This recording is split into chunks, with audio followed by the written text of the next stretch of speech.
आइए जानते हैं आज की कुछ अंतर्राष्ट्रीय खबरों को। पहले एक नजर आज की हेडलाइंस पर। प्रधानमंत्री की सुरक्षा में हुई चूक पर बिखरी बिखरी दिख रही कांग्रेस। यूपी में कोरोना ने पकड़ी रफ्तार, 24 घंटे के भीतर मिले 3000 से ज्यादा संक्रमित। एक बूथ पर अधिकतम 1250 मतदाता ही कर पाएंगे मतदान। यूपी में हो सकते हैं 5 से 8 चरण। बुल्ली बाई ऐप बनाने वाले नीरज बिश्नोई ने कहा, कोई पछतावा नहीं, मैंने जो किया ठीक किया। बिहार में सभी स्कूल, कॉलेज, कोचिंग बंद। 9 महीने के बाद एक बार फिर 24 घंटे में 1 लाख से ज्यादा नए मरीज। मशाल जुलूस निकाल रहे भाजपा नेताओं को पुलिस ने दौड़ा दौड़ा कर पीटा। बात करने पहुंचे एसपी ग्रामीण और सीओ से हुई धक्का मुक्की। अमेरिका में मचा हड़कंप, अस्पतालों में वेंटिलेटर, ओमिक्रॉन मरीजों से भरना शुरू। नए साल में अनन्या पांडे ने शेयर किया नया लुक। और दक्षिण अफ्रीकी कप्तान डीन एल्गर ने जोहानिसबर्ग टेस्ट में ऐतिहासिक जीत का श्रेय दिया गेंदबाजों को। प्रधानमंत्री नरेंद्र मोदी के पंजाब दौरे के दौरान हुई सुरक्षा में चूक को लेकर भी कांग्रेस बिखरी बिखरी नजर आ रही है। मुख्यमंत्री चरणजीत सिंह चन्नी जहां इसे कोई चूक नहीं मान रहे हैं, वहीं उनकी पार्टी के कई वरिष्ठ नेताओं ने इसे दुर्भाग्यपूर्ण करार दिया है। उन नेताओं में पंजाब कांग्रेस के पूर्व अध्यक्ष सुनील जाखड़ और राज्यसभा सांसद मनीष तिवारी जैसे नाम शामिल है। पीएम मोदी की सुरक्षा में हुई चूक को लेकर कांग्रेस और भाजपा में आरोप प्रत्यारोप का दौर जारी है।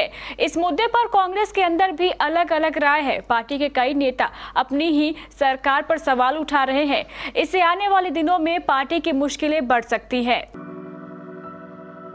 उत्तर प्रदेश में पिछले 24 घंटे के भीतर कोरोना वायरस के 3121 नए केस मिलने से हड़कंप मच गया है। इसमें से राजधानी लखनऊ में ही 408 नए मरीज सामने आए हैं। इसके अलावा नोएडा में 600, गाजियाबाद में 383 और मेरठ में 401 कोरोना के नए मामलों की पुष्टि हुई है। इसके साथ ही यहां संक्रमित मामलों की संख्या बढ़कर 8224 हो गई है। हालांकि महामारी में अब तक कुल 16,88,105 ठीक भी हो चुके हैं। कोरोना महामारी की विकरालता के बीच चुनाव आयोग 5 राज्यों में समय से विधानसभा चुनाव कराने के लिए तत्परता से जुटा हुआ है।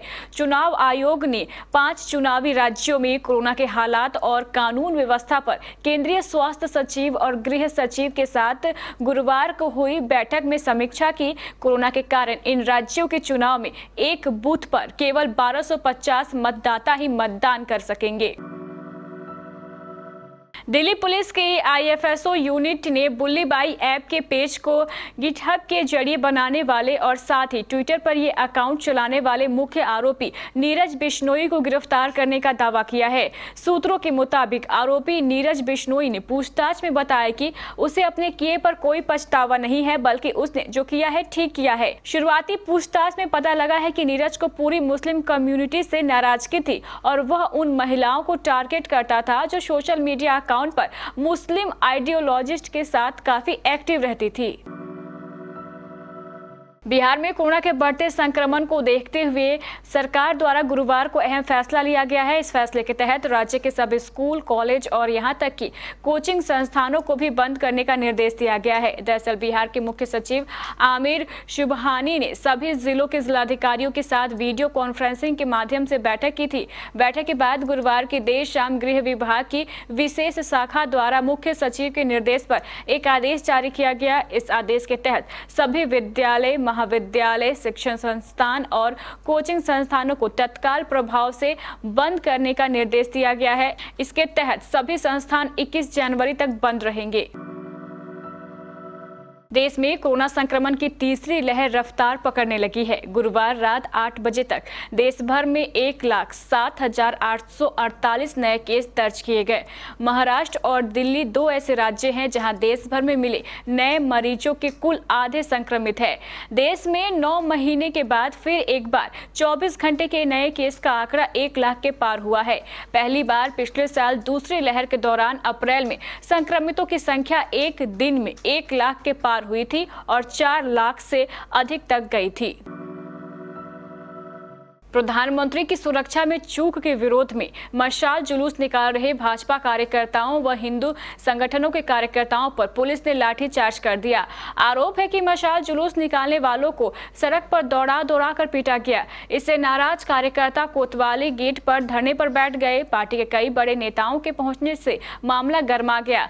सभी ने आरोपी पुलिसकर्मियों को निलंबित किए जाने की मांग की है। देर शाम को वार्ता करने पहुंचे एसपी ग्रामीण संजीव वाजपेयी व सीओ से कार्यकर्ताओं ने धक्का मुक्की कर दी। देर रात एसपी देहात के कोतवाली को लाइन हाजिर करने के आश्वासन और वरिष्ठ भाजपा नेताओं के समझाने पर कार्यकर्ता घरों को लौट गए। अमेरिका में हर दिन 10 लाख से ज्यादा कोविड-19 के मरीज निकलने और अस्पताल में बिस्तर न मिलने के चलते हड़कंप की स्थिति है। इस बीच राहत की बात यह थी कि आईसीयू में रोगियों की संख्या कम देखी गई, लेकिन अमेरिकी महामारी विशेषज्ञ फहीम यूनुस ने चेताया है कि ओमिक्रॉन वेरिएंट को हल्के में ना ले। मेरे अस्पताल में 100% मरीज वेंटिलेटर का इस्तेमाल कर रहे हैं। बॉलीवुड की यंग ब्रिगेड में शामिल एक्ट्रेस अनन्या पांडे अक्सर अपनी क्यूट अंदाजों से फैंस का दिल जीत लिया करती थी। नए साल में नए स्वरूप में अनन्या का नया लुक सामने आया है। अनन्या का नया लुक काफी डिफरेंट है और वे इसमें बेहद हसीन नजर आ रही है।